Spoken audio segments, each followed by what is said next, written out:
the hotel that learned to sink. At first glance, it feels wrong. A hotel designed not to rise above the water, but to slowly descend into it. Walls that accept moisture, foundations that invite pressure, a structure that does not fight the sea, but yields to it deliberately. This place exists where land and water never agree. A low coastal basin shaped by tides, storms, and gradual submersion. Here, the sea does not arrive suddenly. It advances quietly, centimeter by centimeter, season by season. And instead of building higher to escape it, this hotel chose a different response. To understand why this hotel matters today, we must return to the early surveys. The coastline had been retreating for decades. Salt water crept inland through porous soil. Flood barriers failed repeatedly. Traditional hotels raised on stilts survived storms, but left guests disconnected from the environment they came to experience. Engineers realized the real threat was not flooding. It was rigidity. Any structure that resisted the rising water eventually fractured, undermined by pressure differences between dry and submerged zones. Cracks formed. Corrosion accelerated. The more a building tried to remain dry, the faster it failed. The breakthrough came from studying coastal wetlands. These landscapes do not resist tide. They absorb it. Sediment settles. Water flows through instead of pushing against hard edges. Stability comes from flexibility, not elevation. Inspired by this, the hotel's foundations were redesigned to accept gradual submersion. Porous base layers allowed water to enter evenly, preventing pressure buildup. Structural elements were chosen to function both dry and wet. Over time, the building would settle lower, adjusting its relationship with the sea instead of opposing it. But designing a hotel meant for sinking challenged every instinct. Would guests feel safe knowing the water was meant to enter the structure? Could comfort exist in a place that openly accepted submersion as part of its future? And how far could the concept go before surrender became failure? As construction progressed, tides rose higher each year. Early sections of the foundation began their descent sooner than planned. Instruments recorded the change calmly. The hotel was beginning to sink, and the team faced a question no blueprint could answer. Could a place designed to yield still protect the people inside it? As the waterline crept closer, the emotional tension sharpened. Watching a building sink, even by design, challenged every assumption about safety and success. Engineers monitored levels daily. Guests in waiting questioned the idea openly.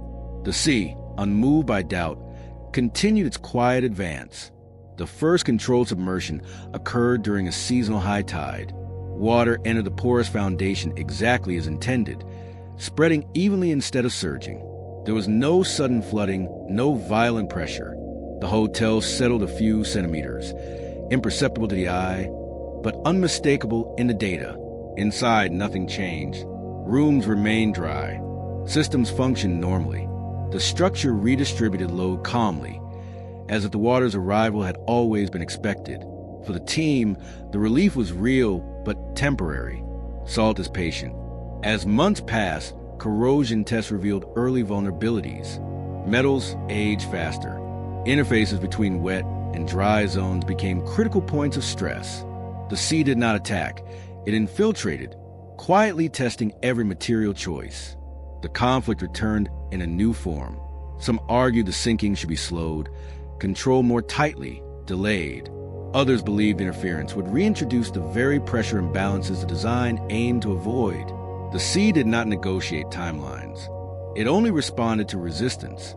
The breakthrough came from embracing transparency instead of protection. Materials were reselected not to repel salt, but to age visibly and predictably.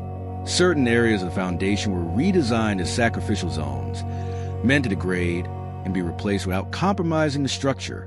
The hotel would not hide its interaction with the sea. It would make it legible. Interior spaces evolved alongside this philosophy. Lower levels transitioned gradually from sealed rooms to open, water-tolerant environments. Light filtered through shallow pools. Movement slowed. The boundary between land and sea blurred, not as loss, but as experience. Guests testing the space responded unexpectedly. Instead of fear, they felt fascination. Watching water rise and settle became part of the stay, a reminder of time passing. The hotel was not drowning. It was transforming. Yet one final challenge loomed. A powerful storm surge was forecast, stronger than anything the coast had experienced in decades. It would test not just gradual submersion, but sudden force. If the hotel could accept that surge without breaking its philosophy, it would prove that yielding did not mean surrender. The sea was gathering itself, and the hotel that learned to sink was about to discover whether trust could hold under pressure. The storm surge arrived ahead of schedule, driven by winds that compressed the sea into a rising wall of water. Tides stacked upon themselves. Channels overflowed. The coastline disappeared beneath motion that felt less like flooding and more like relocation.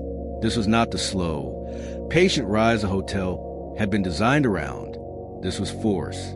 As the water advanced, systems across the hotel shifted into their most permissive state.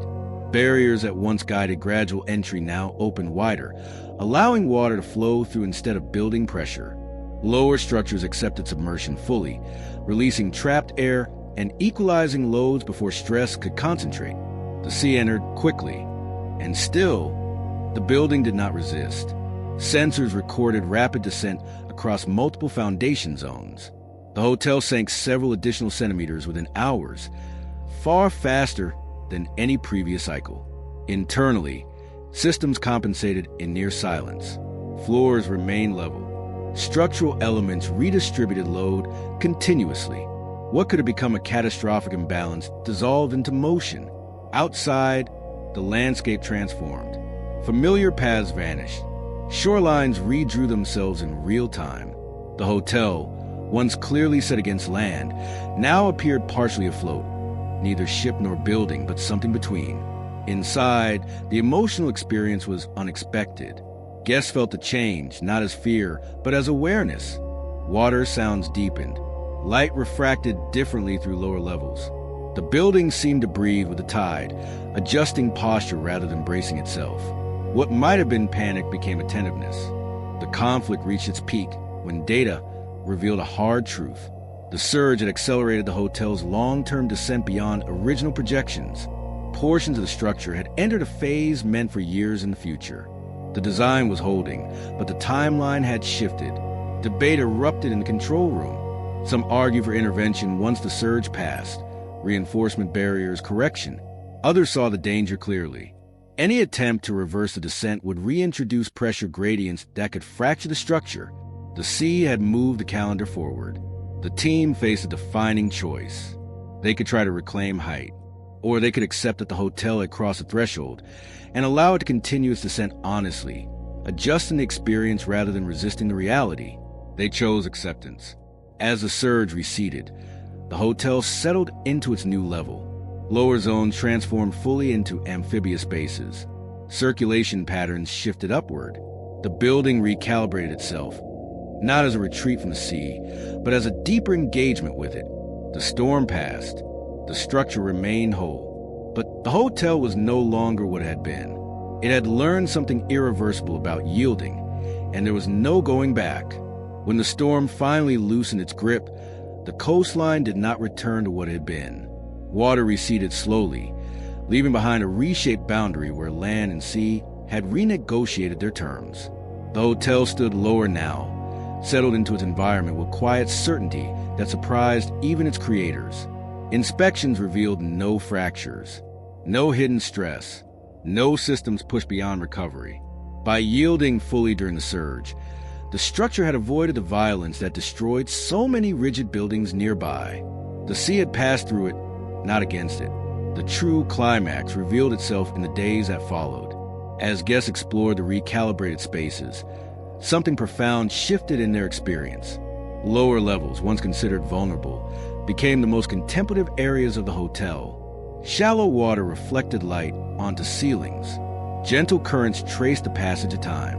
The sound of movement replaced the illusion of stillness. What had once been feared became grounding. The hotel no longer pretended to sit above nature. It lived inside it. Guests spoke of sleeping with a deeper awareness of tides, of waking to subtle changes in light and sound that reminded them they were part of a larger rhythm. The building did not shield them from the sea. It translated it. Over time, the design philosophy spread. Architects visited to study how the structure accepted loss without collapse. Coastal planners questioned whether fighting water was a wrong instinct entirely. The hotel became a quiet case study in surrender as strength. It was never meant to outlast the ocean. It was meant to age with it. And that is a legacy of the hotel that learned to sink. A reminder that survival does not always belong to the tallest or the driest structures. Sometimes it belongs to those willing to lower themselves, to release pressure, and to accept transformation as a form of continuity. In a world where water keeps rising, this place offers an alternative lesson, that yielding, when done with intention, can protect more than resistance ever could. That sometimes the safest path forward is not upward, but inward. The